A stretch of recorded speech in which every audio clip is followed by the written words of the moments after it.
ചന്ദ്രണ്ണന്റെ മൂത്ത വനിതാ സഹോദരി പ്രൊജക്ട് ഉണ്ടാക്കാൻ വീരത്തിയാണ്, അവള് മുത്താണ്.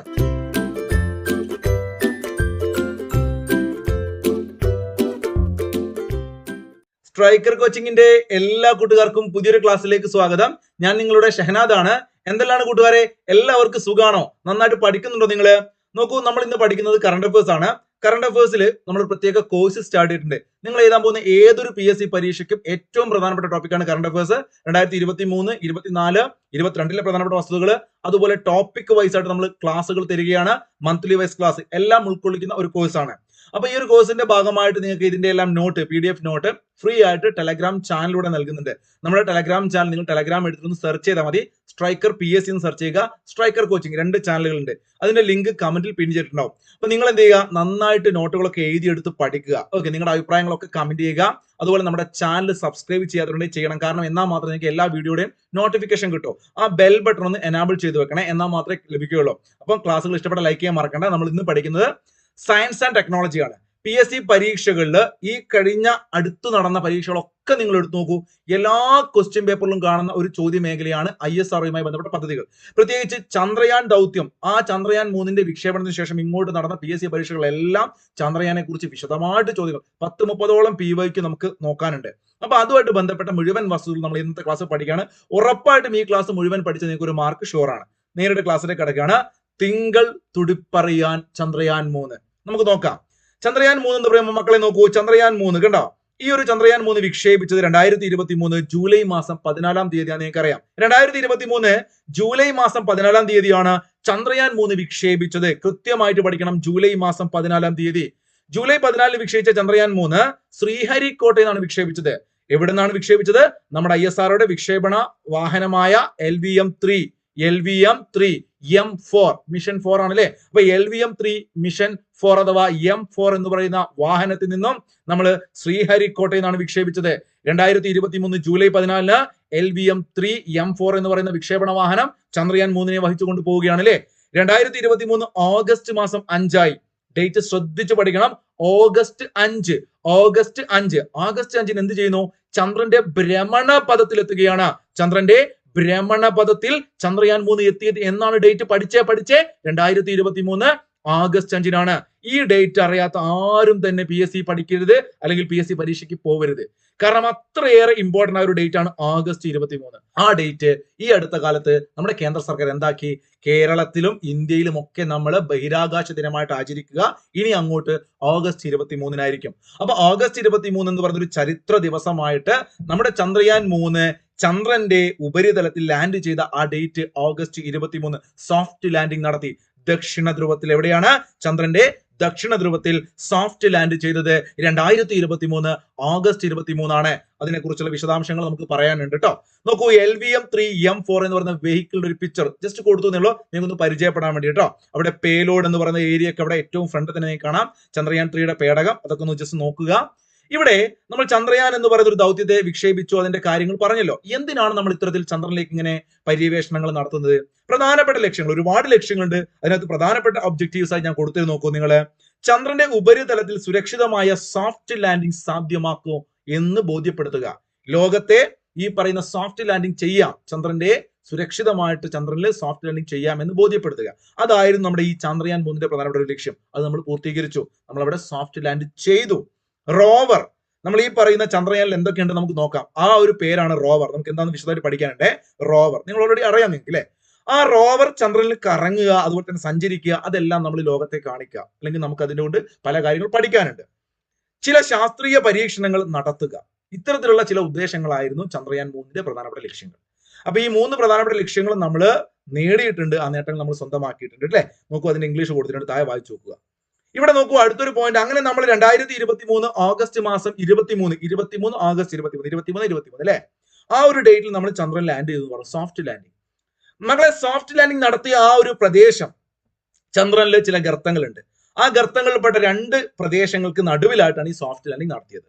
മാൻസിനസ് സി സിംപെലിയസ് എൻ, ഒരു മാന് നിൽക്കുന്നു, ഒരു പോലീസ് നിൽക്കുന്നു. വെറുതെ ചന്ദ്രനിൽ മാനുമില്ല പോലീസില്ല, നിങ്ങൾക്ക് അറിയാം. പക്ഷെ നിങ്ങൾ ഇത് പഠിച്ചു വെക്കണം. നമ്മുടെ ടെലഗ്രാം ചാനലിനെ കുറിച്ച് പറഞ്ഞപ്പോഴാണ് കഴിഞ്ഞ ദിവസം ഞാൻ ഒരു ആഡ് പോലെ ഒരു 5 മിനിറ്റ് വീഡിയോ ചെയ്തിരുന്നു. ആ ക്ലാസ് കണ്ടവർക്ക് അല്ലെങ്കിൽ ആ വീഡിയോ കണ്ടവർക്ക് വേണ്ടിയിട്ട് ഒരു കാര്യം പറയാം. ഒരു പെയ്ഡ് ബാച്ച് എന്ന് പറഞ്ഞ് ഞാൻ പറഞ്ഞിരുന്നു. പെയ്ഡ് ബാച്ച് എന്നല്ല, ഒരു 100 രൂപ ഫീസ് അടച്ചു കഴിഞ്ഞാൽ നിങ്ങൾക്ക് കമ്പൈൻ സ്റ്റഡി ഗ്രൂപ്പിനകത്ത് ജോയിൻ ചെയ്യാം. തിങ്കൾ മുതൽ വെള്ളി വരെ 5:30 ഞാൻ കമ്പൈൻ സ്റ്റഡി ചെയ്യുന്ന ഒരു ഗ്രൂപ്പ് ഉണ്ട്. നമ്മൾ കുറച്ച് പേര് പഠിക്കുകയാണ്. അവിടെ ഒരുപാട് കോഡുകൾ വരാറുണ്ട്. രസകരമായിട്ട് കഴിഞ്ഞൊരു 3-4 മാസമായിട്ട് നമ്മൾ അവിടെ പഠിക്കുന്നുണ്ട്. ഇനിയും പരീക്ഷകൾ നിങ്ങൾ ഏത് എഴുതാൻ പോവുകയാണെങ്കിലും ആ പരീക്ഷ വരെ ആ ഒരു കമ്പൈൻ സ്റ്റഡി ഗ്രൂപ്പ് തുടർന്നുകൊണ്ടിരിക്കും. അവിടെ നിങ്ങൾക്ക് ജോയിൻ ചെയ്യാൻ വേണ്ടിയിട്ട് നമ്മുടെ വാട്സ്ആപ്പ് നമ്പറൊക്കെ ഞാൻ നൽകിയിരുന്നു. ജസ്റ്റ് ഒന്നുകൂടി പറയാം. 7306118242 ഈ നമ്പറിനകത്ത് മെസ്സേജ് അയച്ചാൽ മതി. നിങ്ങൾക്ക് എപ്പോൾ വേണമെങ്കിൽ ജോയിൻ ചെയ്യാം. നിങ്ങൾ ഏത് എക്സാം എഴുതാൻ പോവുകയാണെങ്കിലും LGSO അടുത്ത വർഷം എഴുതാൻ പോകുന്ന എക്സാമിനൊക്കെ നിങ്ങൾക്ക് കമ്പൈൻ സ്റ്റഡിക്ക് വേണ്ടി ഉപകാരപ്പെടും. ഒരു കറണ്ട് അഫേഴ്സിന്റെ ഗ്രൂപ്പാണ്. ഇത് പറയാൻ കാരണം ആ കറണ്ട് അഫേഴ്സിന്റെ ഗ്രൂപ്പിനകത്ത് ഈ കഴിഞ്ഞ ദിവസം ഞാൻ ഈ ക്ലാസ് എടുക്കുന്നതിന് കുറച്ച് ദിവസങ്ങൾക്കുമാണ് CPO 2024 മെയിൻ എക്സാം നടന്നത്. അപ്പൊ ആ എക്സാമിന്റെ തലേ ദിവസം നമ്മൾ അവിടെ പുലർച്ചെ നമ്മൾ പഠിച്ചുകൊണ്ടിരുന്ന സമയത്ത് നമ്മൾ മാനിനെയും പോലീസിനെയൊക്കെ പറഞ്ഞു ഈ ഒരു ചോദ്യം ആ CPO എക്സാമിന് ഉണ്ടായിരുന്നു. നമ്മുടെ ചില സുഹൃത്തുക്കൾ അത് എഴുതുകയും ചെയ്തു, അവർക്ക് കിട്ടുകയും ചെയ്തു. അത് പെട്ടെന്ന് എനിക്ക് അത് കണ്ടപ്പോൾ ഓർമ്മ വന്നതാണ്. അത്തരത്തിൽ നിങ്ങൾക്ക് കമ്പൈൻ സ്റ്റഡി ഗ്രൂപ്പ് കൊണ്ട് ഒരുപാട് ഉപകാരം ഉണ്ടാവും. നോക്കൂ, ആയിരക്കണക്കിന് കോഡുകളാണ് നമ്മൾ ഇതിനോടകം തന്നെ അതിനകത്ത് ഡിസ്കസ് ചെയ്തത്. അപ്പൊ 2022, 23, 24 ഒക്കെ നമ്മുടെ രസമായിട്ട് പഠിക്കുന്നതിന്റെ ആവശ്യമുള്ളവർക്ക് ആ ഒരു ഗ്രൂപ്പിനകത്ത്. അപ്പൊ ഇത് പെയ്ഡ് ബാച്ച് ആണെന്ന് വെച്ചാൽ ടെൻഷൻ അടിക്കേണ്ട. അത് കമ്പൈൻ സ്റ്റഡി പ്രത്യേക ഒരു പ്രൈവറ്റ് ഗ്രൂപ്പ് ആയതുകൊണ്ടാണ് ഒരു 100 രൂപ ഫീസ്. 100 രൂപ എന്നൊരു ഫീസ് ആയിട്ട് ഞാൻ കരുതുന്നേ ഇല്ല. അപ്പൊ അതുകൊണ്ടാണ്, എന്ന് വെച്ചാൽ അത് ഒരു ചെറിയ തുക എന്നല്ല പറഞ്ഞ, വലിയ തുകയാണ്. 100 രൂപ ഇല്ലാത്ത ഒരുപാട് ആളുകളുണ്ട്, അതൊക്കെ എനിക്കറിയാം. പക്ഷെ എന്നാലും നിങ്ങൾ ഒരു ഉത്തരവാദിത്തോട് പഠിക്കാൻ വേണ്ടിയിട്ടാണ് ഒരു ചെറിയ ഫീസ് വാങ്ങുന്നത്. അല്ലാത്ത യൂട്യൂബ് ക്ലാസ്സുകൾ നിങ്ങൾക്ക് കംപ്ലീറ്റ് സൗജന്യമായിട്ട് ക്ലാസ്സുകൾ യൂട്യൂബിലൂടെയാണ് ഞാൻ നിങ്ങളെ പരിചയപ്പെട്ടത്. നമ്മുടെ ക്ലാസ്സുകൾ നിങ്ങൾ കാണുന്നുണ്ട്, സ്നേഹിക്കുന്നുണ്ട്, കമന്റ് കാണുന്നുണ്ട്. അതുകൊണ്ട് യൂട്യൂബ് ക്ലാസ്സുകൾക്ക് യാതൊരുവിധ മാറ്റം ഉണ്ടാവില്ല. അത് ഫ്രീ ആയിട്ട് തന്നെ കിട്ടും. ഓക്കെ, അതൊന്ന് സൂചിപ്പിച്ചാണ്. ഒരുപാട് പേര് തെറ്റിദ്ധരിച്ചു, കാരണം ഈ പെയ്ഡ് ബാച്ചിലേക്ക് പോകണമെന്ന്. ഒരിക്കലും അല്ല, അത് വേറെയാണ്, ഇത് വേറെയാണ്. അപ്പൊ നമ്മള് മാൻസിനസിയെ കുറിച്ചാണ് പറയുന്നത്. ചന്ദ്രനിലെ ഗർത്തങ്ങളായ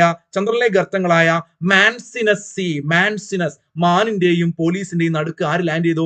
നമ്മുടെ ചന്ദ്രയാൻ 3 പേടകം ലാൻഡ് ചെയ്തു അല്ലെ. അവിടെയാണ് ചന്ദ്രയാൻ 3 സോഫ്റ്റ് ലാൻഡ് ചെയ്തത്. ആ ലാൻഡ് ചെയ്ത സ്ഥലം അല്ലെ, നമ്മളൊരു ചരിത്ര നേട്ടമല്ലേ സ്വന്തമാക്കിയത്. ആ സ്ഥലത്തിന് നമ്മുടെ പ്രധാനമന്ത്രി നരേന്ദ്രമോദിജി ഒരു പേരിട്ടു, ശിവശക്തി പോയിന്റ്. പഠിച്ചോളുക, ഈ പോയിന്റുകൾ ഇമ്പോർട്ടന്റ് ആണ്. എന്ന് വെച്ചാൽ അത് ഇറങ്ങിയ ആ ലാൻഡ് ചെയ്ത സ്ഥലം. ഇത് പറയുമ്പോൾ നമ്മൾ ആലോചിക്കണം, ഇതിനു മുമ്പ് നമ്മൾ 2 ചന്ദ്രനെ കുറിച്ച് പഠിക്കാൻ അല്ലെ 2 ദൗത്യങ്ങൾ വിക്ഷേപിച്ചിരുന്നു. ചന്ദ്രയാൻ 1, ചന്ദ്രയാൻ 2. ചന്ദ്രയാൻ 1 അത്യാവശ്യം നമ്മൾ കാര്യമായിട്ട് വിക്ഷേപിക്കുകയും അതിന്റെ നേട്ടങ്ങളൊക്കെ നമുക്ക് ഉണ്ടാവുകയും ചെയ്തിട്ടുണ്ട് അല്ലെ. എന്നാൽ ചന്ദ്രയാൻ 2 നമ്മൾ വിചാരിച്ച രൂപത്തിലുള്ള നേട്ടം നമുക്ക് സ്വന്തമാക്കാൻ സാധിച്ചില്ല, ദൗർഭാഗ്യവശാൽ.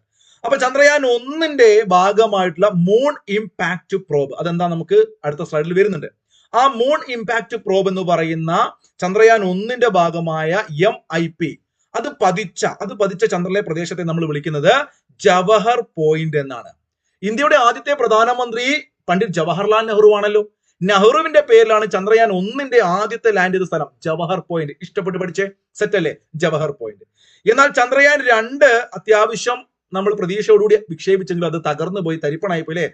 തരികിടയാണ്, തകർന്നു എന്നൊക്കെ ആലോചിക്കുക. വല്ലാത്തൊരു തുരന്തമായി പോയി നോക്കാം. തിരങ്ക ആ പേര് കിട്ടണം. അത് അങ്ങോട്ട് വിചാരിച്ച പോലെ നടന്നില്ല. അപ്പൊ ചന്ദ്രയാൻ 2 ലാൻഡർ തകർന്നു അവിടെ കിട്ടും. തകർന്നു, തരിപ്പണമായി, തിരങ്ക പോയിന്റ്. എവിടെയാണ് തിരങ്ക പോയിന്റ്? ഓപ്ഷൻ നോക്കുക. തകർന്നു എന്നുള്ള കൺസെപ്റ്റ് നിങ്ങൾക്ക് പരീക്ഷ ഓർമ്മ വരും. തിരങ്ക കിട്ടും. ശിവശക്തി, തിരങ്ക, ജവഹർ. സെറ്റ് ആണോ? ഇവിടെ നോക്കൂ, ഈ അടുത്ത കാലത്ത് ഇതെല്ലാം PSC ചോദിച്ചു. ഞാൻ പറഞ്ഞല്ലോ 30ഓളം ചോദ്യങ്ങൾ അതിനകത്ത് ഇതൊക്കെ ഉണ്ട്. അതുകൊണ്ട് നിർബന്ധമായിട്ട് പഠിക്കണം. ഇവിടെ ഏറ്റവും മുകളിലായി കൊടുത്തത് 2 ഭാഗമാണ്. നമ്മൾ 2 മൊഡ്യൂൾ കോൺഫിഗറേഷൻ ആയിട്ടാണ് ഈ ഒരു ചന്ദ്രയാൻ 3ലെ പേടകത്തിനകത്തുള്ള പ്രധാനപ്പെട്ട ഭാഗങ്ങൾ തിരിച്ചത്. അതിനകത്ത് ഒന്ന് പ്രൊപ്പൽഷൻ മൊഡ്യൂൾ ആണ്, പഠിച്ചു വെക്കണേ. Propulsion module. രണ്ടാമത്തത് ലാൻഡർ മൊഡ്യൂൾ. അതിന്റെയൊക്കെ പിക്ചർ ഞാൻ കാണിച്ചു തരാം, എന്താണെന്നും പറഞ്ഞുതരാം. തൽക്കാലം നിങ്ങൾ ഇപ്പൊ നോക്കൂ, ഈ പ്രൊപ്പൽഷൻ മൊഡ്യൂളിന്റെ വെയിറ്റ് നിങ്ങൾ നോക്കണം. ഏറ്റവും കൂടുതലുള്ളത് പ്രൊപ്പൽഷൻ മൊഡ്യൂളിന്റെ ഭാരമാണ്. Propulsion module 2148 kilogram. പറ്റുന്നവരെല്ലാം ഒന്ന് ബൈഹാർട്ട് ചെയ്തോളൂ. 2148 കിലോഗ്രാം. സ്റ്റേറ്റ്മെന്റ് അടക്കം ചോദ്യം വരും, തെറ്റിക്കരുത്. 2148 കിലോഗ്രാം ആണ് അതിന്റെ വെയിറ്റ്. എന്നാൽ ലാൻഡർ, നമ്മളവിടെ പരീക്ഷണവും നിരീക്ഷണവും ഒക്കെ ചെയ്യാൻ വേണ്ടി അവിടെ കൊണ്ടുപോകുന്ന ലാൻഡർ അല്ലെ, ലാൻഡറിന്റെ ഒരു വെയിറ്റ് ഉണ്ട്. അത് 1752 കിലോഗ്രാം ആണ്. എത്രയാണ്? 1752 കിലോഗ്രാം. 1752 കിലോഗ്രാം.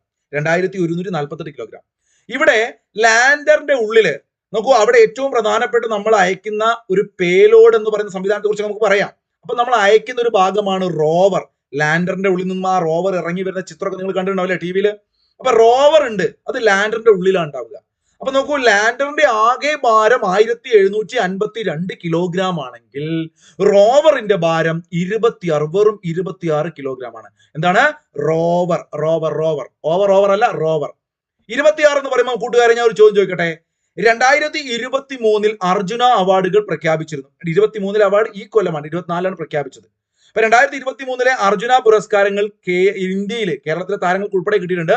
അപ്പൊ ഇന്ത്യയിൽ ആകെ എത്ര പേർക്കാണ് അർജുന പുരസ്കാരങ്ങൾ 2024 പ്രഖ്യാപിച്ച 2023 അർജുന പുരസ്കാരങ്ങൾ എത്ര പേർക്കാണ് ലഭിച്ചത്? ഒന്ന് കമന്റ് ചെയ്തേ. ഇവിടെ നോക്കൂ, ആകെ വെയിറ്റ്, പ്രൊപ്പൽഷൻ മൊഡ്യൂളിന്റെ വെയിറ്റ്, ലാൻഡർ മൊഡ്യൂളിന്റെ വെയിറ്റ് നമ്മൾ പറഞ്ഞു. എന്നാൽ ഈ പറയുന്ന ചന്ദ്രയാൻ 3 കുറിച്ച് പറയുമ്പോൾ ആകെ ഭാരം നിങ്ങൾ പഠിക്കണം. അത് 3900 കിലോഗ്രാം ആണ്. റൗണ്ട് സംഖ്യയോട് പഠിക്കാൻ സുഖല്ലേ? 3900 കിലോഗ്രാം ആണ്. ഇവിടെ ഞാൻ എഴുതിയിട്ടുണ്ട്, മാറ്റി എഴുതിയിട്ടുണ്ട്. വളരെ ഇമ്പോർട്ടന്റ് ആണ്. നോക്കൂ, ഈ ഒരു പദ്ധതി ചന്ദ്രയാൻ 3 എന്ന് പറയുന്ന ദൗത്യത്തിന് ആകെ നമുക്ക് ചെലവായത് 615 കോടിയാണ്. സംഖ്യകൾ കൃത്യമായിട്ട് പഠിച്ചു വെക്കണം. 615 കോടി ഉറുപ്പ്യ. ഒരു വാവ് ഫാക്ട് അടിച്ചോ. 615 കോടി ചെലവായോ എന്നൊക്കെ ആലോചിച്ച് നോക്കുക. അപ്പൊ മറന്നുപോയില്ല, ദുഷ്ടതരം അല്ലെ? 615 കോടി ആയോ എന്നൊക്കെ ചിന്തല്ലേ? 615 കോടിയായി. ചന്ദ്രന്റെ ദക്ഷിണ ധ്രുവത്തിൽ സോഫ്റ്റ് ലാൻഡിംഗ് നടത്തിയ ആദ്യ രാജ്യമാണ് ഇന്ത്യ. ഇപ്പോ 615 കോടി മുടക്കിയാൽ എന്താണ്? ലോകരാഷ്ട്രങ്ങൾക്കിടയിൽ ആ ഒരു ചരിത്ര മുഹൂർത്തം അല്ലെ? നമ്മളാണ് ആദ്യമായിട്ട് ദക്ഷിണ ധ്രുവത്തിൽ സോഫ്റ്റ് ലാൻഡിംഗ് നടത്തുന്നത്. എന്ന് വെച്ചാൽ അതിനു മുമ്പ് ഈ പറയുന്ന ചില രാജ്യങ്ങൾ ചന്ദ്രനിൽ സോഫ്റ്റ് ലാൻഡിംഗ് നടത്തിയിട്ടുണ്ട്. പക്ഷെ ദക്ഷിണ ധ്രുവത്തിൽ അല്ലാന്നേ ഉള്ളൂ. അത് ഏതൊക്കെയാണ് രാജ്യങ്ങൾ? ചൈനയും റഷ്യയും USA-യും.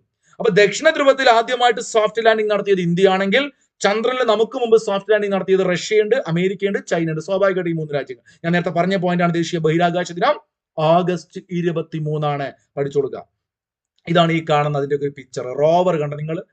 ഇങ്ങനെ ടയർ ഒക്കെ ഉണ്ട്, മൂപ്പര് അതിനകത്ത് ഇങ്ങനെ ഇറങ്ങി വരികയാണ്. ഇപ്പൊ ലാൻഡർ ഇതാ 4 കാല് കാണാം. ലാൻഡ് ചെയ്യുന്നത് ലാൻഡർ ആണ് അല്ലെ? ആ ലാൻഡറിന്റെ പേരെന്താണ്? റോവറിന്റെ പേരെന്താന്ന് ഞാൻ പറഞ്ഞുതരാം കേട്ടോ. അപ്പൊ ഈ ലാൻഡർ എന്ന് പറയുന്ന ഈ കാണുന്ന പിക്ചറിനകത്ത് കണ്ട റോവർ ഇറങ്ങി വരുന്ന കണ്ട നിങ്ങൾ? റോവർ ഇങ്ങനെ വണ്ടിക്ക് വെച്ചിട്ട് മ്യൂസിക് ഒക്കെ ഇറങ്ങുന്നു അല്ലെ? റോബോട്ടാണല്ലോ, അങ്ങനെ അത് സഞ്ചരിക്കുന്നു. അതൊക്കെ നിങ്ങൾ മനസ്സിൽ കാണുക. അപ്പൊ ലാൻഡർ, റോവർ മാറിപ്പോല. ലാൻഡറിന്റെ പേര് ദാ ഒരു മനുഷ്യന്റെ പേര് പോലെ ആലോചിച്ച് നോക്കുക. മുമ്പൊക്കെ നമ്മൾ പഠിച്ചത്, ഞാൻ വിക്രം സിനിമയൊക്കെ ഇറങ്ങിയ സമയത്ത് ഇത് ക്ലാസ് എടുത്തിരുന്നു. എന്ന് വെച്ചാൽ കമലഹാസന്റെ സിനിമ. അതൊന്നും നിങ്ങൾ പഠിച്ചില്ലെങ്കിൽ വിക്രം എന്ന് പറഞ്ഞ നടന്ന ഒരു പേര് ആലോചിച്ച് നോക്കുക. ഒരു മനുഷ്യനാണല്ലോ വിക്രം. അപ്പൊ വിക്രമാണ് ഭൂമിയിൽ നിൽക്കുന്ന ആള് അല്ലെ? അപ്പൊ ആ കാലുള്ളത് ലാൻഡർ ആണ്. വിക്രമാണ് നിൽക്കുന്നത്. വിക്രമിന്റെ ഒക്കത്തൊരു കുട്ടി ഉണ്ടാവില്ല, അല്ലെങ്കിൽ ആ വിക്രമിന്റെ ഉള്ളിലാണ് എന്തുള്ളത്? പ്രഗ്യാൻ. എന്താണ്? പ്രഗ്യാൻ. അപ്പൊ വിക്രം എന്ന് പറഞ്ഞാൽ ലാൻഡർ ആണെങ്കിൽ റോവർ ആണ് പ്രഗ്യാൻ. ഇത് നോക്കൂ, ഒരു PSC പരീക്ഷയിൽ 2 ചോദ്യം വരെ വന്നിട്ടുണ്ട്. അപ്പൊ നമ്മൾ ഇതൊക്കെ പഠിച്ചാലും ചിലപ്പോൾ അങ്ങോട്ട് മാറിപ്പോകും. മക്കളെ ഇഷ്ടപ്പെട്ട് പഠിച്ചേ. ലാൻഡറിന്റെ പേര് വിക്രം. ഒരാണുങ്ങളുടെ പേര് ലാൻഡർ അല്ലെ? ഒപ്പരുള്ള ആരാണ്? പ്രഗ്യാൻ. ഇവരുടെ അർത്ഥം എന്താണ്? വിക്രം ധൈര്യശാലിയാണല്ലേ? അതാ ഞാൻ പറഞ്ഞ സിനിമയിൽ വിക്രം ധൈര്യശാലിയാണ്. എന്നാൽ ജ്ഞാനം അല്ലെ? ജ്ഞാനമാണ്. പ്രഗ്യാൻ, ആ പേര് തന്നെ പ്രഗ്യാൻ. ജ്ഞാനമാണ്. മറ്റേ വിക്രം ധൈര്യമാണ്. ഓർത്തോളൂ കേട്ടാ. വിക്രം ലാൻഡറിൽ നിന്നും പുറത്തിറങ്ങിയ പ്രഗ്യാൻ റോവർ ചന്ദ്രന്റെ മണ്ണിൽ ഏതെല്ലാം മുദ്രകളാണ് പതിപ്പിച്ചത്? നല്ലൊരു ചോദ്യമാണ് അല്ലെ? ഈ പറയുന്ന നമ്മുടെ റോവർ പ്രഗ്യാൻ എന്ന് പറയുന്ന ആ റോവർ, അതിനകത്ത് ചില അച്ച് പോലുള്ള സംവിധാനങ്ങൾ നമ്മൾ വെച്ചിരുന്നു. എന്നിട്ട് അത് ചന്ദ്രന്റെ ഉപരിതലത്തിലൂടെ സഞ്ചരിക്കും. അവിടെ എന്താവും? അത് പതിയും. അത്തരത്തിൽ നമ്മൾ അശോക സ്തംഭവും ISROയുടെ ലോഗോയുമാണ് ഉപയോഗിച്ചത്. ചോദ്യം കൃത്യമായിട്ട് ശ്രദ്ധിക്കണം. അശോക സ്തംഭം ISROയുടെ ലോഗോ. മനസ്സിൽ കയറ്റിയാൽ മതി, മറന്നു പോകില്ല. ഇപ്പൊ വിക്രം ലാൻഡറിൽ നിന്നും പുറത്തിറങ്ങിയ പ്രഗ്യാൻ റോവർ ചന്ദ്രന്റെ മണ്ണിൽ ഏതെല്ലാം മുദ്രകളാണ് പതിപ്പിച്ചു വെച്ചാൽ അശോക സ്തംഭവും ISROയുടെ ലോഗോയും പഠിച്ചു വെക്കുക. ചന്ദ്രനിലെ താപ വ്യതിയാനം നിരീക്ഷിക്കാൻ നമ്മൾ ഈ പറയുന്ന, ഇനി നമ്മൾ അവിടെ പഠിക്കാൻ കുറച്ച് കാര്യങ്ങൾ കൊണ്ടുപോയില്ലേ, അതിനെക്കുറിച്ച് പറയാം. ഓക്കെ. അപ്പൊ നമ്മൾ ചന്ദ്രനിലെ താപ വ്യത്യാസത്തെ കുറിച്ച് പഠിക്കാൻ വേണ്ടിയിട്ട് എന്ത് ചെയ്തു പറയും നിങ്ങള്? ആ വിക്രം ലാൻഡറിൽ സ്ഥാപിച്ച ഒരുപാട് പേലോഡുകൾ ഉണ്ട്. അതിൽ ഒരു പേലോഡിന്റെ പേരാണ് ചാസ്റ്റേ. നമ്മൾ ഇത് പറയുന്നതിന് മുമ്പായിട്ട് ആ പേലോഡുകൾ മുഴുവൻ പറഞ്ഞിട്ട് ഇങ്ങോട്ട് വരാം. ഇതാണ് പേലോഡുകൾ. നോക്കൂ, നമ്മൾ കൊണ്ടുപോയ ചന്ദ്രയാൻ 3 ലാൻഡറിനകത്തുള്ള പ്രധാനപ്പെട്ട പേലോഡുകൾ എത്ര എണ്ണം ഉണ്ടെന്ന് ആദ്യം ചോദിക്കും. അപ്പൊ നിങ്ങളുടെ മനസ്സിലേക്ക് 7 വരണം. 7 എണ്ണം. ഓക്കെ. നേരത്തെ ഞാൻ കാണിച്ചു പ്രധാനപ്പെട്ട ഭാഗങ്ങൾ, മൊഡ്യൂൾ കോൺഫിഗറേഷൻ. ഇതൊക്കെയാണ് പ്രൊപ്പൽഷൻ മൊഡ്യൂളും ലാൻഡർ മൊഡ്യൂളും. ഈ കാണുന്ന മുകളിൽ ലാൻഡർ ഉണ്ട്, അടിയിൽ പ്രൊപ്പൽഷൻ ഉണ്ട്. അപ്പൊ 2 ഭാഗങ്ങൾ, പ്രൊപ്പൽഷൻ മൊഡ്യൂള്, ലാൻഡർ മൊഡ്യൂള്. ഇവിടെ നോക്കൂ, ഈ ലാൻഡറിനകത്തുള്ള പ്രധാനപ്പെട്ട 7 പേലോഡുകൾ ഏതൊക്കെയാണെന്ന് ഞാൻ കുറച്ചുകൂടി വ്യക്തമായിട്ട് മാറ്റി എഴുതിയിട്ടുണ്ട്. കാരണം ഇത് ഇങ്ങനെ സ്പെസിഫിക് ആയിട്ട് പഠിക്കണം. ഇങ്ങനെ തന്നെ LDC എക്സാമിൽ ചിലപ്പോൾ ചോദിക്കും. വളരെ ഇമ്പോർട്ടന്റ് ആണ് മക്കളെ, ബൈ ഹാർട്ട് ചെയ്തോളൂ കേട്ടോ. ഇത് കോഡാക്കി പറഞ്ഞുതരാം. അപ്പൊ ഇന്ത്യ മഹാരാജ്യം ഈ 7 പേലോഡുകൾ നമ്മുടേതായ സംഭാവനയായിട്ട് 3 പേലോഡുകൾ ഉണ്ടെന്ന് ആലോചിച്ച് വെക്കണം. ISRO തന്നെ 3 പേലോഡുകൾ അതിനകത്ത് കൊടുത്തിട്ടുണ്ട്. ഏതൊക്കെയാണത്? ഒന്ന് രംഭയാണ്, മറ്റൊന്ന് ചാസ്റ്റയാണ്, മറ്റൊന്ന് ഇൽസയാണ്. നോക്കൂ, എന്താണ്? അപ്പൊ ഇത് നമുക്ക് പല രൂപത്തിൽ പഠിക്കാം. ഈ ചായപ്പൊടിയുടെ ഇല രമ്പ ഇട്ടിട്ടാണ് ചായ ഉണ്ടാക്കിയിട്ട് ഇന്ത്യക്കാർക്കൊക്കെ കൊടുത്തത്. അപ്പൊ ഇന്ത്യ എന്ന് കേട്ടാല് രമ്പയുടെ ചായ. ഇത് ഞാൻ ഒരു പൊടിക്കൈ പോലെയാണ്, നിങ്ങൾക്ക് നല്ല കോഡൊക്കെ അറിയണമെങ്കിൽ അത് പഠിച്ചാൽ മതി. തൽക്കാലം ആവശ്യമുള്ള ഒരു രമ്പയുടെ ചായ ഇലയാണ്. അപ്പൊ ഇന്ത്യക്കാർക്ക് രമ്പ ചായ ഇല ഇട്ടിട്ട് ചായപ്പൊടിക്ക് പകരം ചായന്റെ ഇല ഇട്ട് കൊടുക്കുന്നു. അപ്പൊ ചായ ഇല ഇട്ടിട്ട് രമ്പ കൊടുക്കുന്നു ഇന്ത്യക്കാർക്ക്. ആലോചിച്ച് വെക്കാൻ പറ്റില്ലേ? അവിടെ 3 പേലോഡ് കിട്ടും. എന്നാൽ വിക്രം ലാൻഡറിലുള്ള നാസ നോക്കൂ, ISRO പോലെ തന്നെ അമേരിക്കയുടെ ഈ ബഹിരാകാശ ഗവേഷണ ദൗത്യങ്ങൾക്ക് നേതൃത്വം കൊടുക്കുന്ന നാസയാണ്. ആ നാസ എന്താക്കുന്നു, എല്ലാവർക്കും വേണ്ടിയിട്ട് ഒരു പേലോഡ് കൊടുത്തിട്ടുണ്ട്. എന്ന് വെച്ചാൽ ലോകത്തിന് മൊത്തം വേണ്ടിയിട്ട്, എല്ലാവർക്കും വേണ്ടിയിട്ട്, ഞാൻ അങ്ങനെ പഠിക്കാൻ പറയാണ്, എല്ലാവർക്കും വേണ്ടിയിട്ട് നാസ ഒരു പേലോഡ് കൊടുത്തു. എല്ലാവർക്കും വേണ്ടിയിട്ട് LRA അങ്ങനെ പഠിച്ചൂടെ? LRA ഇതിന്റെ ഒക്കെ പൂർണ്ണ രൂപം എന്താണ്? ഇതാ ഇവിടെ കൊടുത്തിട്ടുണ്ട്. നമ്മളെ PDF നിങ്ങൾക്ക് തരും, അത് നിങ്ങൾ വായിച്ചോളൂ കേട്ടോ.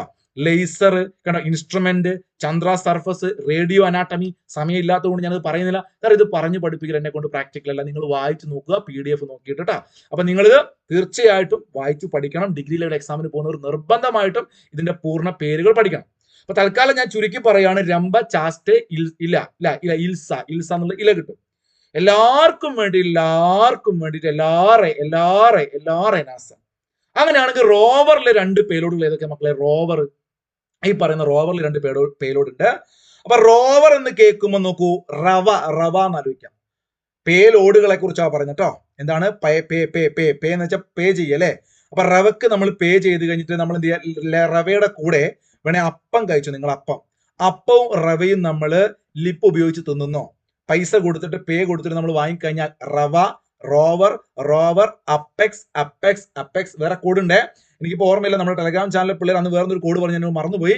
അപ്പൊ എന്താണെങ്കിലും അപ്പം, അതുപോലെ തന്നെ ഇത് ഞാൻ ആലോചിച്ച് വെച്ചാണ്. റവ നമ്മൾ ലിപ്പ് ഉപയോഗിച്ച് തിന്നുന്നു. അങ്ങനെ ആലോചിച്ച് വെച്ച് കഴിഞ്ഞാൽ റോവർ എന്ന് കേൾക്കുമ്പോൾ ലിപ്പ് നിങ്ങൾക്ക് അവിടെ ഓർമ്മ ഉണ്ടാവും. പരീക്ഷ ഹാളെന്ന് ചോദിച്ചാൽ നിങ്ങൾ റോവർ, റവ, ലിപ്പ്, അപ്പം, അപ്പെക്സ്. എല്ലാവർക്കും വേണ്ടിയിട്ട് നാസ. രമ്പ, ചായ, ഇല, ഇന്ത്യ. അങ്ങനെയാണെങ്കിൽ പ്രൊപ്പൽഷൻ മൊഡ്യൂളിലെ പേലോഡ്, ഇത് രസകരമായി ആലോചിച്ച് വെക്കുക. പ്രൊപ്പൽഷൻ മൊഡ്യൂളിലെ പേലോഡ് എന്ന് പറയുമ്പം പ്രൊപ്പറേറ്റർ മേഡത്തിന് നല്ല ഷേപ്പാണ്. PSC പഠിക്കാൻ വേണ്ടി മാത്രം പറയുന്ന കോഡാണ്, അങ്ങനെ മാത്രം കരുതുക. നമ്മൾ പല കോഡുകളും കോഡായിട്ട് കരുതണം നിങ്ങൾ. അപ്പൊ പ്രൊപ്പറേറ്റർ മേഡത്തിന് നല്ല ഷേപ്പാണെന്ന് ആലോചിച്ച് വെച്ചാൽ 1 മാർക്ക് അവിടെ കിട്ടും. പ്രൊപ്പൽഷൻ മൊഡ്യൂളിലെ പേലോഡാണ് ഷേപ്പ്. അപ്പൊ ഇതാണ് ഈ കാണുന്നത്. അപ്പൊ അതുമായിട്ട് ബന്ധപ്പെട്ട് അവിടെ എന്താണ് ചാസ്റ്റയുടെ പ്രത്യേകത? ചാസ്റ്റ എന്ന് പറയുമ്പോൾ TE ഒന്ന് പഠിക്കണം. Thermo physical experiment. എന്താണ് കൂട്ടുകാരെ? തെർമോ ഫിസിക്കൽ എക്സ്പെരിമെന്റ് ആണ് ചാസ്റ്റ്. അല്ലെ? ചാസ്റ്റ് അല്ലെങ്കിൽ ചാസ്റ്റ് എന്നൊക്കെ നമുക്ക് എന്ത് പറയാം? നമുക്ക് അത് ഇംഗ്ലീഷിൽ എഴുതുന്ന സമയത്ത് നമുക്ക് മലയാളത്തിലേക്ക് മാറ്റുമ്പോൾ ചാസ്റ്റ് എന്നൊക്കെ പറയാം. ചന്ദ്രനിലെ താപവ്യതിയാനം, തെർമോ ഫിസിക്കൽ എക്സ്പെരിമെന്റ്. ചന്ദ്രനിലെ താപവ്യതിയാനം നിരീക്ഷിക്കാൻ വിക്രം ലാൻഡറിൽ സ്ഥാപിച്ച പേലോഡാണ് എന്ത് മക്കളെ? ഈ പറയുന്ന ചാസ്റ്റേ നടത്തിയ പരിശോധന പ്രകാരം ചന്ദ്രന്റെ ദക്ഷിണ ധ്രുവത്തില് നമ്മൾ ചില കണ്ടെത്തലുകൾ നേടിയിട്ടുണ്ട്. ആ കണ്ടെത്തലുകൾ എന്തൊക്കെയാണ്? 50°C ആണ് ദക്ഷിണ ധ്രുവത്തിലെ ഉപരിതല താപനില എന്ന് നമ്മൾ പഠിച്ചു. അവിടെ നമുക്ക് ഇങ്ങോട്ട് വിവരങ്ങൾ കിട്ടി. അപ്പൊ ചാസ്റ്റേ എന്ത് കണ്ടുപിടിച്ചെന്നും ആലോചിച്ച് നോക്കണം. ഇഷ്ടപ്പെട്ട ആലോചിച്ചാൽ മറന്നുപോല. ഇത് എങ്ങനെ സ്റ്റേറ്റ്മെന്റ് ഇവിടെ നിങ്ങൾക്ക് കിട്ടും? ദക്ഷിണ ധ്രുവത്തിലെ താപനില 50°C. എന്താ ചൂട് ആലോചിക്കുക. ഇത് ദക്ഷിണ ധ്രുവത്തിലാണ്. അപ്പൊ അവിടെയാണ് നമ്മൾ അടുത്തൊരു പോയിന്റിലേക്ക് ഞാൻ പോകുന്നത്. അങ്ങനെ ആകുമ്പോൾ മക്കളെ നിങ്ങൾ നോക്കൂ, അവിടെ മറ്റൊരു പരീക്ഷണം കൂടി ഈ ചാസ്റ്റേ നടത്തുകയാണ്. ചന്ദ്രന്റെ ഉപരിതലത്തിൽ 50° ആണെങ്കിൽ അവിടുന്ന് കുറച്ച് താഴോട്ടൊന്ന് കുഴിച്ചു നോക്കി. എന്ന് വെച്ചാൽ വലിയ പിക്കാസും കൈക്കോട്ടും ഡ്രില്ലിംഗ് മെഷീനുമായിട്ടല്ല മൂപ്പര് പോകുന്നത്.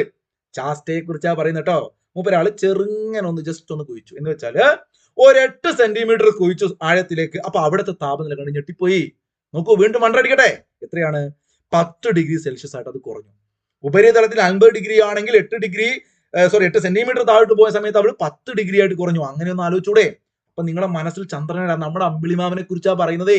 അപ്പൊ അങ്ങനെയൊക്കെ ഒന്ന് ആലോചിച്ചടവേ. അപ്പൊ നിങ്ങളുടെ മനസ്സിൽ അങ്ങ് സെറ്റ് ആവും. അപ്പൊ ചന്ദ്രന്റെ ഉപരിതലത്തിൽ നിന്ന് താഴേക്ക് പോകും തോറും താപനില കുറയുന്നു. പ്രധാനപ്പെട്ട ഒരു പോയിന്റ് ആണ്. ചന്ദ്രന്റെ ഉപരിതലത്തിൽ ദക്ഷിണ ധ്രുവത്തിൽ നിന്ന് താഴോട്ട് പോകും തോറും താപനില കുറയുന്ന ഒരു കണ്ടെത്തലാണ്.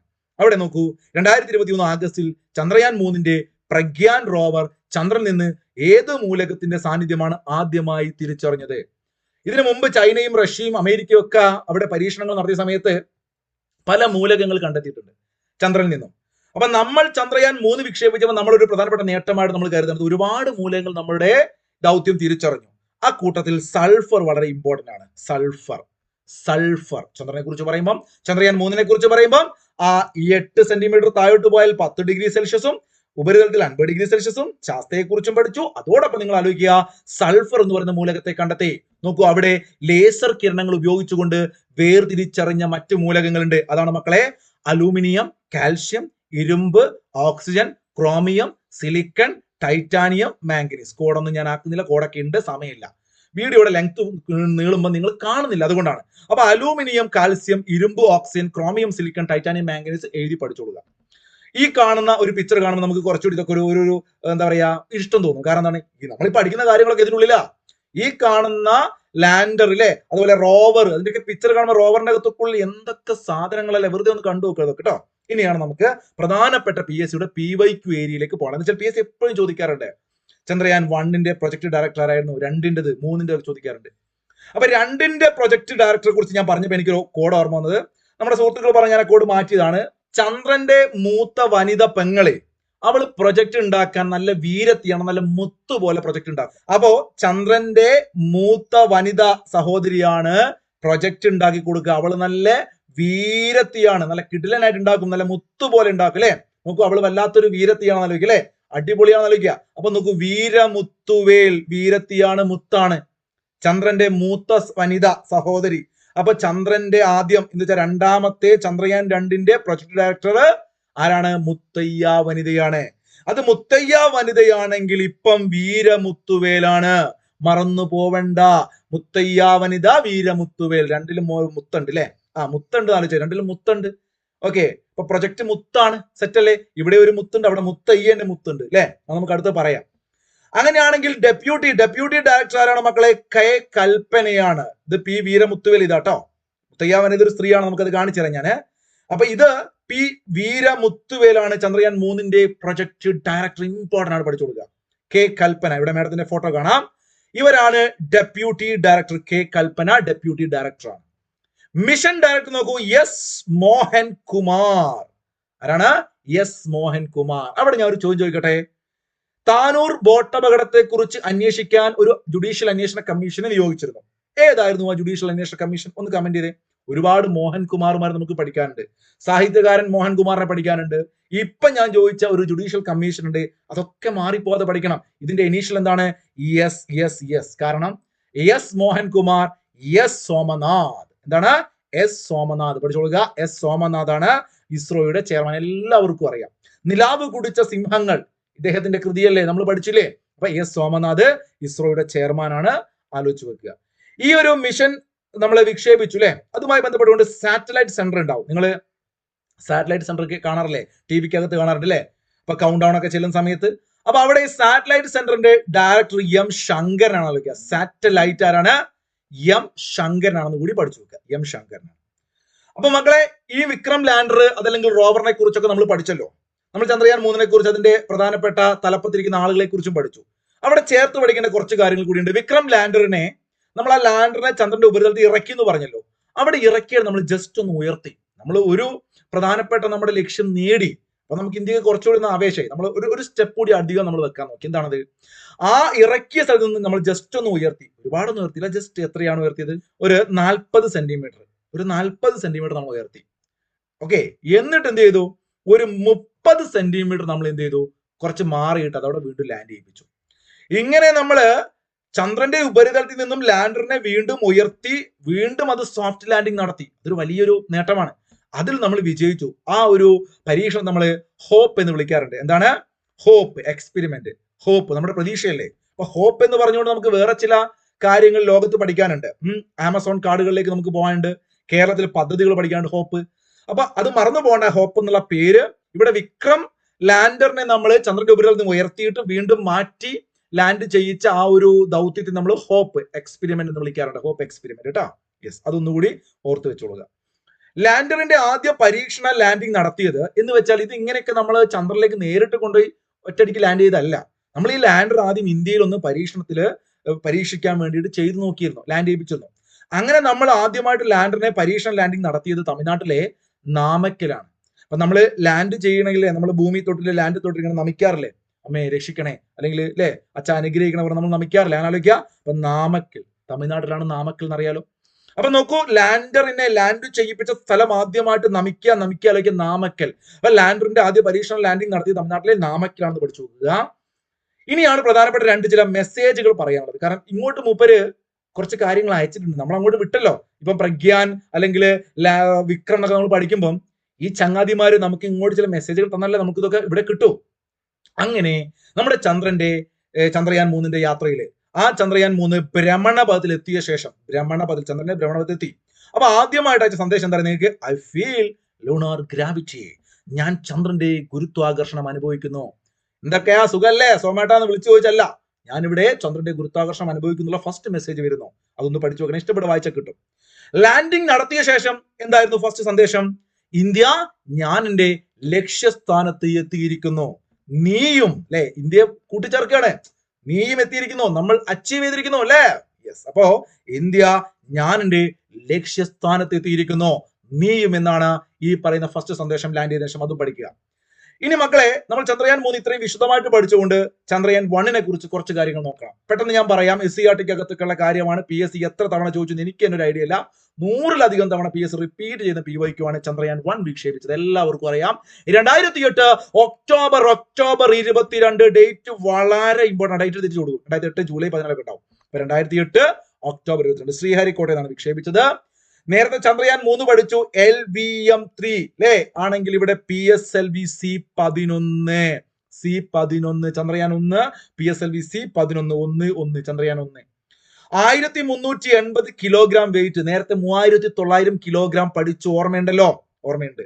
അവിടെ നിങ്ങൾ രണ്ടെണ്ണം സെപ്പറേറ്റ് ചെയ്തവരെ വെയിറ്റ് പഠിച്ചു, കാരണം അത് കറണ്ട് അഫേഴ്സ് ആയതുകൊണ്ട്. ഇവിടെ നിങ്ങൾ കോമൺ ആയിട്ട് പഠിച്ചാൽ മതി 1380 കിലോഗ്രാം. ഇത് പഠിക്കാൻ എളുപ്പമുണ്ട്, കാരണം നമുക്ക് അന്ന് ആകെ ചെലവായത് 386 കോടിയാണ്. മക്കളെ 1380 എഴുതുമ്പോൾ 380 കണ്ട നിങ്ങൾ, ആ 380 കൂടെ ഒരു 6 കോടി കൂട്ടിയാൽ മതി. എന്ന് വെച്ചാൽ 386 കോടി. പഠിച്ചു വെക്കുക, ഇങ്ങനെ എളുപ്പത്തിൽ പഠിക്കാം. 1380 കിലോഗ്രാം ഉണ്ടെങ്കിൽ അതിന്റെ ടോട്ടൽ ചെലവ് 386 കോടിയാണ്. കിട്ടിയോ? 386 കോടിയാണ്. അതിന്റെ ഡീറ്റെയിൽസ് ഒക്കെ ഇവിടെ കൊടുത്തിട്ടുണ്ട്, നിങ്ങൾ PDF വായിച്ചു നോക്കുക. ഇങ്ങനെ ചന്ദ്രയാൻ 1 വിക്ഷേപിച്ചപ്പം 2008 ഒക്ടോബർ 22 വിക്ഷേപിച്ചു എങ്കിലും അത് ചന്ദ്രന്റെ ഭ്രമണപഥത്തിലെത്തിയത് നവംബർ 8-നാണ്. നമ്മൾ 2023 ആഗസ്റ്റ് 5-നാണ് ഭ്രമണപഥത്തിലെത്തിയത്, ലേറ്റസ്റ്റ് ചന്ദ്രയാൻ 3. എന്നാൽ 2008 നവംബർ 8, മറന്നു പോകേണ്ട, 8/8 എത്തുന്നു. അങ്ങനെ എത്തിയത്, ഈ ഡേറ്റ് നിങ്ങൾ മറന്നു പോകില്ല, കാരണം വളരെ ഇമ്പോർട്ടന്റ് ആണ്. 2008 നവംബർ മാസം ശിശുദിനത്തിലാണ്. ലോക പ്രമേഹ രോഗ ദിനം എന്നാണ് PSCയുടെ സ്ഥിരം ചോദ്യമാണ്. ബാൻഡിങ് ബെസ്റ്റ്, ഈ രണ്ട് മനുഷ്യന്മാരെ നിങ്ങൾക്ക് അറിയോ? ഇല്ലെങ്കിൽ നിങ്ങൾക്ക് ബയോളജി പഠിക്കാനുണ്ട്. ബാൻഡിങ്ങിന്റെ ജന്മദിനമാണ് നവംബർ 14. ലോക പ്രമേഹ രോഗ ദിനമാണ് നവംബർ 14. PSC അത്രയേറെ തവണ ചോദിച്ചു എന്നാണ് ലോക പ്രമേഹ രോഗ ദിനം. അപ്പൊ പ്രമേഹ രോഗ ചോദിക്കുക. ഇപ്പൊ മിഠായി തിന്നാൽ, ശിശുദിനത്തിൽ മിഠായി തിന്നാൽ നല്ല പ്രമേഹം വരുന്ന ആലോചിച്ചാൽ ശിശുദിനം ഒരിക്കലും ചോദിക്കത്തില്ല. നവംബർ 14 ശിശുദിനമാണ്. അപ്പൊ പ്രമേഹ രോഗ ദിനം നവംബർ 14 മറന്നുപോകണ്ട. ബാൻഡിങ്ങും ബെസ്റ്റും എന്തോ ഒന്ന് കണ്ടുപിടിച്ചിട്ടുണ്ട്. അതുകൊണ്ടാണ് അങ്ങനെ ഒരു ദിനം അവരുടെ ജന്മദിനത്തിന് എടുത്തത്, ബാൻഡിങ്ങിന്റെ. എന്താണ് ഈ ബാൻഡിങ് കണ്ടെത്തിയതെന്ന് ജസ്റ്റ് ഒന്ന് കമന്റ് ചെയ്ത് നിങ്ങൾ ബയോളജി പഠിച്ചു നോക്കട്ടെ. അപ്പൊ 2008 നവംബർ 14 മറന്നുപോകില്ല. 2008 നവംബർ 14 ചന്ദ്രന്റെ ഉപരിതലത്തിൽ ഇടിച്ചിറങ്ങുന്നു. 2008 നവംബർ 8 അവിടെ ഭ്രമണപഥത്തിൽ എത്തുന്നത്. ഓക്കെ ആണോ? സെറ്റ് ആണോ? അന്ന് നമ്മൾ നേരത്തെ പറഞ്ഞിരുന്നു, അവിടെ ചന്ദ്രന്റെ ഉപരിതലത്തിൽ ഇടിച്ചിറങ്ങിയ ആ ഭാഗം മൂൺ ഇമ്പാക്ട് പ്രോബ്. കണ്ട അതിന്റെ പിക്ചർ ഇതാണ്, MIP. അപ്പൊ MIP ആണ് അന്ന് അവിടെ ഇടിച്ചിറങ്ങിയ ഭാഗം. ആ ഒരു ഇടിച്ചിറങ്ങിയ ഭാഗത്തെ നമ്മൾ ഷാക്കിൽട്ടൺ ഗർത്തം എന്നാണ് വിളിക്കുക. എന്താണ്? PSC ഒരുപാട് തവണ റിപ്പീറ്റ് ചെയ്തിട്ട് ഷാക്കിൽട്ടൺ ഗർത്തം മറന്നു പോണ്ട. അവിടെ ഒരു ഷോക്ക് ആയിരുന്നു, ഇടിച്ചിറങ്ങിയല്ല, അപ്പൊ ഷോക്ക് അടിച്ചു. ഷാക്കിൽട്ടൺ ഇടിച്ചിറങ്ങി ഷോക്ക് അടിച്ചു. അപ്പൊ മക്കളെ, നമ്മൾ നേരത്തെ പഠിച്ചു ശിവശക്തി പോയിന്റ് എന്ന് പേരെടുത്ത് നരേന്ദ്രമോദിജിയാന്ന് പറഞ്ഞു. അതാ ഇറങ്ങിയ ഭാഗത്തിനെയാണ്. എന്നാൽ ചന്ദ്രയാൻ 1, 2, 3 നമ്മുടെ ഏറ്റവും പ്രധാനപ്പെട്ട അഭിമാന പദ്ധതികളാണ് 3 ഇങ്ങനെ ചന്ദ്രനെ കുറിച്ച് പഠിക്കാൻ നമ്മളൊരു ദൗത്യത്തെ വിക്ഷേപിക്കും. അതിന് ചന്ദ്രനെ കുറിച്ച് പഠിക്കാൻ പോകുന്നു. ആ ചന്ദ്രയാൻ എന്നുള്ള പേര് നോക്കണേ. ചന്ദ്രയാൻ എന്നുള്ള പേര് നമുക്ക് നിർദ്ദേശിച്ചത് APJ അബ്ദുൽ കലാം ഒക്കെ ഓപ്ഷനിലുണ്ടോ? തെറ്റിക്കണ്ട, നമ്മുടെ AB വാജ്പേയി ആണ്. നമ്മുടെ ഇന്ത്യയുടെ മുൻ പ്രധാനമന്ത്രി അടൽ ബിഹാരി വാജ്പേയി ആണ്. ചന്ദ്രനെ കുറിച്ച് പഠിക്കാൻ പേടകം വിക്ഷേപിക്കുന്ന 4ാമത്തെ രാജ്യമാണ് ഇന്ത്യ എന്ന കാര്യം മറക്കണ്ട. നമ്മൾ നേരത്തെ പറഞ്ഞു. ചന്ദ്രയാന്റെ പ്രവർത്തനങ്ങൾ നിലച്ചത് പിറ്റേത്തെ വർഷം 2009 ഓഗസ്റ്റ് 28-നാണ്. ചന്ദ്രയാൻ 1 വിക്ഷേപിച്ച സമയത്തും ഒരു മലയാളിയായിരുന്നു അതിന്റെ ചെയർമാൻ. ISROയുടെ ചെയർമാൻ G മാധവൻ നായരായിരുന്നു. ചന്ദ്രയാൻ 3ന്റെ വിക്ഷേപണ സമയത്ത് ആരാണ്? നമ്മുടെ S സോമനാഥാണ്. ആദ്യം G മാധവൻ നായർ മറന്നു പോകണ്ട. ചന്ദ്രയാൻ വിക്ഷേപണ സമയത്തെ പ്രൊജക്ട് ഡയറക്ടർ ആരാണ്? ചന്ദ്രയാൻ 1ന്റെ കാര്യമാണ്. നമ്മൾ നേരത്തെ പഠിച്ചത് 2ആണ്.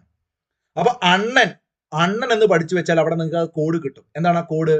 ചന്ദ്രണ്ണന്റെ മൂത്ത വനിതാ സഹോദരി. ചന്ദ്രണ്ണന്റെ, ഇപ്പൊ ചന്ദ്രന്റെ അണ്ണന്റെ എന്നുള്ളത് ചന്ദ്രണ്ണന്റെ നാക്കുക. അപ്പൊ അണ്ണാദുരൈ എന്നുള്ളത് കിട്ടും. എന്താണ് അണ്ണാദുരൈ? എന്താണ് ആ കോഡ്? ചന്ദ്രണ്ണന്റെ മൂത്ത വനിതാ സഹോദരി പ്രൊജക്ട് ഉണ്ടാക്കാൻ വീരത്തിയാണ്. അവൾ മുത്താണ്. ചന്ദ്രണ്ണന്റെ മൂത്ത വനിതാ സഹോദരി അല്ലേ? അവള് പ്രൊജക്ട് ഉണ്ടാക്കാൻ വീരത്തിയാണ്, അവൾ മുത്താണ്. സെറ്റല്ലേ? അവിടെ കിട്ടും. ചന്ദ്രയാൻ 2നെ കുറിച്ച് പറയുകയാണെങ്കിൽ മക്കളെ നോക്കൂ, ചന്ദ്രയാൻ 2 വിക്ഷേപിച്ചത് 2019 ജൂലൈ 22-നാണ്. 2023 ജൂലൈ മാസം 14-ാം തീയതിയാണ്. 23 ജൂലൈ 14 ചന്ദ്രയാൻ 3 വിക്ഷേപിക്കുന്നെങ്കിൽ 2019 ജൂലൈ അതൊരു 22-ആണ്. 2 വരുമ്പം 22. ഇപ്പൊ ലേറ്റസ്റ്റ് ജൂലൈ 14. ഡേറ്റ് ഒക്കെ മാറിപ്പോ. Latest July 14. 4 കുറയ്ക്കണം 1 3. അപ്പൊ മൂന്നാമത്തത് ജൂലൈ 14, രണ്ടാമത്തത് ജൂലൈ 22 വിക്ഷേപിച്ച ഡേറ്റ്. ഇവിടെ LVM-3 ആണ് ലേറ്റസ്റ്റ് എങ്കിൽ GSLV Mark 3 M1 ഒന്ന് പഠിച്ചു വെക്കുക. GSLV Mark 3 M1. അന്നത്തെ ലാൻഡറിന്റെ പേര് വിക്രം തന്നെയാണ്. അന്നത്തെ റോവറിന്റെ പേര് പ്രഗ്യാൻ തന്നെയാണ് കേട്ടോ. അവിടെ ചന്ദ്രന്റെ ഭ്രമണ പദത്തിൽ എത്തിയത് എപ്പോഴാണെന്ന് ചോദിക്കും. അത് ഇമ്പോർട്ടന്റ് ആണ്. 2019 ആഗസ്റ്റ് മാസം 20-ാം തീയതി. ലേറ്റസ്റ്റ് 2023 ആഗസ്റ്റ് 5 ആണെങ്കിൽ അന്ന് 2019 ആഗസ്റ്റ് 20-ാം തീയതി എത്തുന്നു. നോക്കൂ, മുത്താണല്ലോ നമ്മുടെ സ്വത്താണല്ലോ. പഠിച്ചല്ലേ? ഇതാണ് നമ്മുടെ മുത്തയ്യ വനിത. മേഡമാണ് പ്രൊജക്ട് ഡയറക്ടർ എങ്കിൽ നോക്കൂ, മിഷൻ ഡയറക്ടർ വരുന്ന സമയത്ത് അത് ഋതുവാണ്. ആരാണ്? മിഷൻ ഋതു കരിതാൽ. അതൊന്ന് പഠിച്ചു വെക്കുക നിങ്ങൾ കേട്ടോ. അതും കോഡാക്കി വെച്ച് ഒന്ന് ജസ്റ്റ് കമന്റ് ചെയ്ത് കോഡ് കേട്ടോ. മിഷൻ ഡയറക്ടറെ കുറിച്ച് പറഞ്ഞപ്പോ ഇന്ത്യയുടെ റോക്കറ്റ് വുമൺ എന്നറിയപ്പെടുന്ന ആരെന്ന് PSC മുമ്പ് ചോദിച്ചിരുന്നു. റോക്കറ്റ് വനിത ആരാണത്? അത് ഈ കാണുന്ന ഋതു കരിതാലാണ്. ആരാണ്? ഋതു കരിതാലാണ്. മേഡമാണ് റോക്കറ്റ് വുമൺ എന്നറിയപ്പെടുന്നത്. അപ്പൊ തൊട്ടടുത്ത് ഞാൻ റോക്കറ്റ് മാനെയും കൊടുത്തു. ഇന്ത്യയുടെ റോക്കറ്റ് മാൻ എന്നറിയപ്പെടുന്ന ആരാണ്? നിങ്ങൾ തെറ്റിക്കാൻ സാധ്യതയുണ്ട്. കാരണം APJ ഉണ്ടാവും ഓപ്ഷനില്. APJ എന്താണ്? ഇന്ത്യയുടെ മിസൈൽ മാൻ ആണ്. മിസൈൽ മാൻ APJ ആണ്. റോക്കറ്റ് മാൻ K ശിവനാണ്. അങ്ങനെയാണെങ്കിൽ മിസൈൽ വനിതയാണ് ടെസി തോമസ്. നമ്മൾ മുമ്പ് പഠിച്ചിരുന്നു അല്ലെ? ടെസി തോമസ് ആണ് മിസൈൽ വനിത. അപ്പൊ മറന്നു പോകേണ്ട ഋതു കരിതാൽ ശ്രീവാസ്തവയാണ് മിഷൻ ഡയറക്ടർ കേട്ടോ. ആ മിഷൻ കരി പോലെ ആയിപ്പോയി, അതുകൊണ്ടാണ് മിഷൻ ഡയറക്ടർ. മിഷൻ സ്വാഹ കരി ആയിപ്പോയി എന്ന് പഠിച്ചത് പഠിക്കാൻ വേണ്ടി മാത്രം പറയണേ. ഓക്കെ. അപ്പോ K ശിവൻ 978 കോടിയായിരുന്നു അന്നത്തെ ചെലവ്. കാര്യം ക്ലിയർ ആണോ? അപ്പൊ നമുക്കൊന്ന് നോട്ട് ചെയ്ത് വെക്കണം. നമ്മൾ ഇനി ഒരുപാട് ദൗത്യങ്ങൾ പഠിക്കാണ്ട് വീഡിയോയുടെ ലെങ്ത് നിങ്ങളൊന്നുകൊണ്ട് ഞാൻ ഇവിടെ നിർത്തുകയാണ്. ഈ ഒരു ചോദ്യം നോക്കൂ, ഞാൻ ഈ ക്ലാസ് എടുക്കുന്നതിന്റെ ഒരു മാസം മുമ്പ് നടന്ന ഒരു PSC പരീക്ഷ ചോദിച്ച ചോദ്യമാണ്. ആ ചോദ്യം ഇതായിരുന്നു: ചന്ദ്രയാൻ 3 അല്ലെ ഇന്ത്യൻ സ്പേസ് റിസർച്ച് ഓർഗനൈസേഷൻ വിക്ഷേപിച്ച ആ കൂട്ടത്തിൽ അല്ലാത്ത ഏതാണ്? ചന്ദ്രയാൻ 3-ലൂടെ അല്ലാത്ത ഏത്? അതാ ചോദ്യം. അപ്പൊ അത് ഈ പറയുന്ന സാധനങ്ങളിൽ എന്താണ് ചന്ദ്രയാൻ 3-ലൂടെ അല്ലാതെ വിക്ഷേപിച്ചത്? ലാൻഡർ ആണോ, റോവർ ആണോ, ഓർബിറ്റർ ആണോ, പ്രൊപ്പൽഷൻ മൊഡ്യൂൾ ആണോ? നിങ്ങൾ പഠിച്ച വെച്ച് നിങ്ങളൊന്ന് കമന്റ് ചെയ്തേ. ഓക്കെ. ഇനി അറിയുന്നവർക്ക് വേണമെങ്കിൽ 45 കൂടി കമന്റ് ചെയ്യാം. അമൃത ഷേർഗിലിന്റെ ചിത്രം താഴെ പറയുന്നവയിൽ ഏതാണ് അമൃത ഷേർഗിലിന്റെ ചിത്രം? ഗ്രാമീണ ചണ്ടക്കാരൻ PSC ഒരുപാട് തവണ ചോദിച്ചിട്ടുണ്ട് അല്ലെ? നന്ദലാൽ ബോസിന്റെ ചിത്രമാണ് ഗ്രാമീണ ചണ്ടക്കാരൻ. സതി ഞാൻ പറയുന്നില്ല. അപ്പൊ ഇവിടെ നന്ദലാൽ ബോസിന്റെ മറ്റൊരു ചിത്രമുണ്ട്. അങ്ങനെയാണെങ്കിൽ അമൃത ഷേർഗിലിന്റെ വളരെ വിഖ്യാതമായ ഒരു ചിത്രമുണ്ട്. അതുകൂടി ജസ്റ്റ് നിങ്ങൾ കമന്റ് ചെയ്തോളൂ. നമ്മുടെ ടോപ്പിക്കിൽ പെട്ടതല്ലെങ്കിലോ 2024 ലേറ്റസ്റ്റ് ചോദ്യമായതുകൊണ്ട് ഞാൻ അത് ഉൾപ്പെടുത്തിയാണ്. അപ്പൊ നിങ്ങൾ നന്നായിട്ട് പഠിക്കുക. നമുക്ക് അടുത്ത ക്ലാസ്സിൽ കാണാം. അതുവരെ എല്ലാവർക്കും നല്ലത് വരട്ടെ. Good bye. Thank you.